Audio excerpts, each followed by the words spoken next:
Show me your nails. You want to see my toes? Oops. What? Oh, very nice. My other one too. Oh, yeah, I figured you did both. Both of them are purple and both my hands. What are we reading tonight? Cinderella, a royal friend. Oh, my goodness. The princess is coming, a crowd of girls exclaimed as they watched Cinderella's coach approach their school. It'll stop in a minute. Let me see, cried Emma, who had arrived at the school only a few days earlier. I want to see the princess. Don't worry, you will, replied Claire, who was the oldest. She's coming to visit us.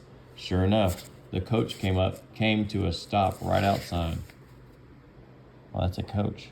That's called a coach, Mary. He's a coach. Yep. No, this thing, this wagon house is a coach. No, it isn't. It doesn't talk. No, it's not a person. It's A coach. Oh, I got her.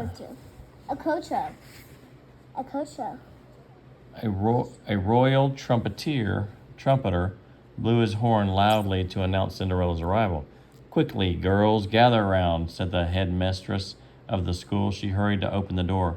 Welcome, your highness, she exclaimed. She and the girls curtsied as Cinderella entered the room. It's so nice to see you all again, said the princess. She remembers her. Mm-hmm. She just doesn't have a smile now that I blocked it. Mm. This is my channel, Daddy. Yes. You know that, right? Yes. Cinderella liked to stop by the school to help the girls with the reading and writing. She also brought books, clothes, toys, and food.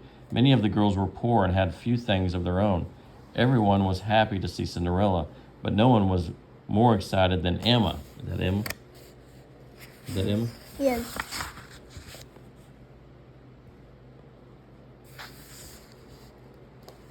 He's too excited. Mm-hmm. Cinderella I and the... can't see it. I'm sorry. And the girls spent a wonderful afternoon together. After their lessons, they sang, danced, and told stories. Then they read together and played with some of the toys the princess had brought. When it was time for Cinderella to go, she made an announcement. In 1 week, there will be a party at the castle to be held in your honor. For us? Said the girls. The girls shouted excitedly. But what will we wear? Asked Emma. Cinderella smiled. Why, the dresses I am having made for each of you, of course, and you shall have new shoes and gloves as well. I remember how much fun it was when I got to dress up for a ball the first time.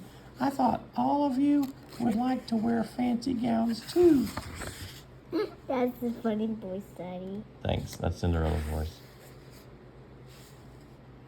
The next day, the girls talked about nothing but the party. They couldn't wait to dress up. To distract them, the headmistress decided they should go outside. It's a lovely day, she announced. Let's have a picnic. The girls climbed a hill. But she doesn't want to go outside. Oh no. She's just going with the guys. The girls climbed a hill and spread blankets in the meadow near the royal estate. While her classmates ran and played, Emma gazed at the castle. She couldn't wait to see what it looked like inside.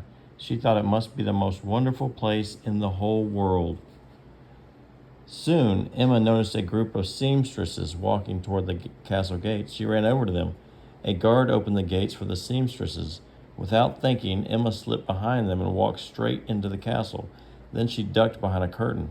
Cinderella welcomed the woman, then led them up a staircase. When everyone was gone, Emma ran up the stairs and began to explore. Honey, I think we've read this one before. I don't remember. You know, it seems like we have. It seems like we haven't. Okay.